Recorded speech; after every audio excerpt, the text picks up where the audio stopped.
Shalom, hari ini mari kita bersama-sama melakukan perintah Tuhan dan mengalami janji Tuhan di dalam kehidupan kita setiap hari. 2 Tawarik pasal 25 ayat 1 sampai 28. Raja Amazia. Amazia berumur 25 tahun pada waktu ia menjadi raja, dan 29 tahun lamanya ia memerintah di Yerusalem. Nama ibunya ialah Yoadan dari Yerusalem. Ia melakukan apa yang benar di mata Tuhan, hanya tidak dengan segenap hati. Segera sesudah kuasa kerajaan itu kokoh di tangannya, dibunuhnyalah pegawai-pegawainya yang telah membunuh raja, yaitu ayahnya.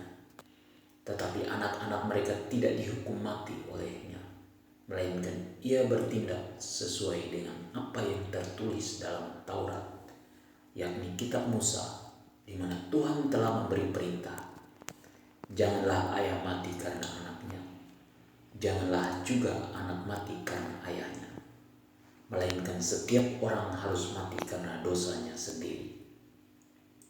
Lalu Amazia mengumpulkan orang Yehuda dan menyuruh mereka, yakni seluruh orang Yehuda dan Benyamin, berdiri menurut puak-puaknya di bawah kepala-kepala pasukan 1.000 dan kepala-kepala pasukan 100. Ketika ia menghitung mereka yang berumur 20 tahun ke atas, didapatinya 300.000 teruna yang sanggup keluar berperang dengan tombak dan perisai. Selain itu ia menyewa 100.000 pahlawan yang gagah perkasa dari Israel dengan bayaran 100 talenta perak. Tetapi seorang abdi Allah datang kepadanya dan berkata, "Ya Raja, janganlah tentara Israel dibiarkan bergabung kepada tuanku, karena Tuhan tidak menyertai Israel, yakni semua Bani Efraim ini. Dan jikalau mereka bergabung juga, bagaimanapun juga perbuatan dan kekuatanmu di dalam perang, Allah akan menggelincirkan engkau di depan musuh, sebab Allah mempunyai kuasa untuk menolong dan menggelincirkan." Lalu kata Amazia kepada abdi Allah itu, "Bagaimana dengan 100 talenta yang telah kuberikan kepada pasukan-pasukan Israel itu?"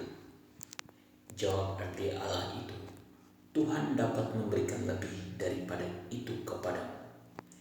Kemudian Amazia memisahkan pasukan yang datang bergabung kepadanya dari Efraim, supaya mereka kembali ke tempat tinggalnya. Maka sangat marahlah mereka terhadap Yehuda. Mereka kembali ke tempat tinggalnya dengan marah yang menyala-nyala. Amazia mendapat keberanian lalu memimpin rakyatnya ke lembah Asin dan memukul kala 10.000 orang dari Bani Seir. Selain itu 10.000 orang ditawan hidup-hidup oleh Bani Yehuda dan dibawa ke suatu puncak bukit batu.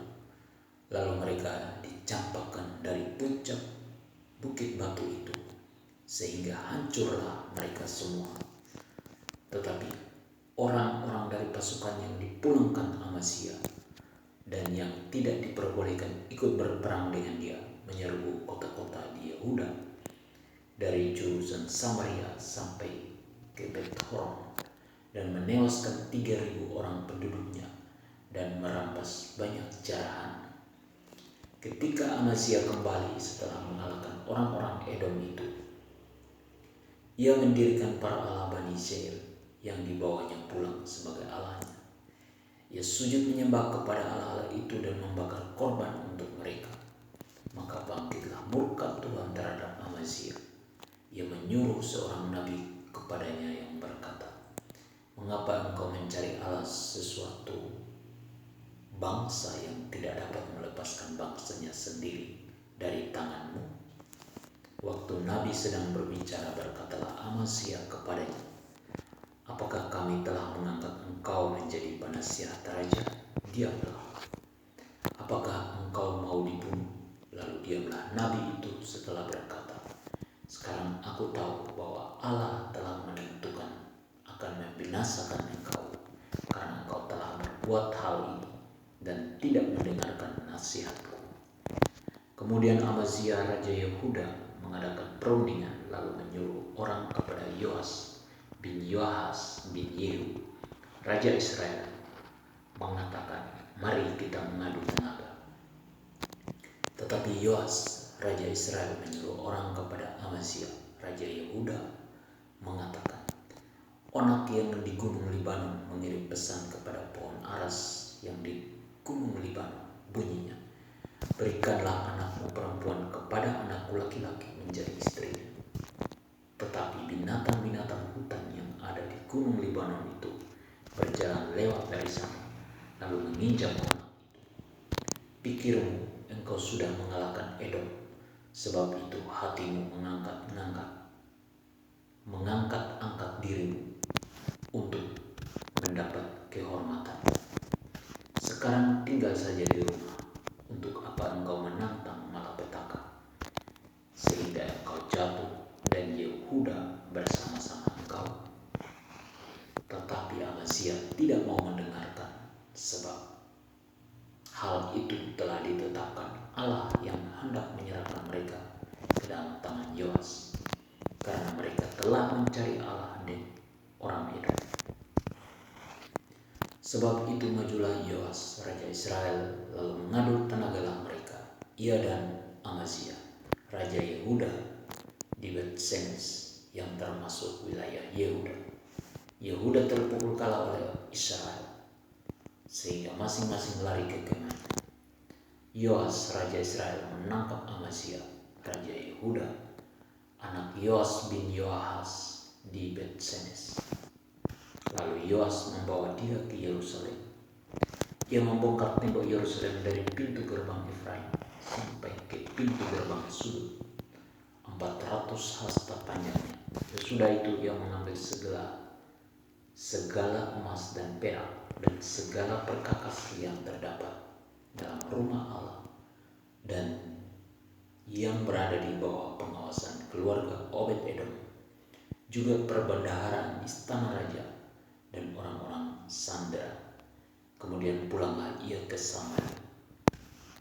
Amazia bin Yoas, Raja Yehuda, masih hidup 15 tahun lamanya sesudah Yoas bin Yoahas, Raja Israel, mati.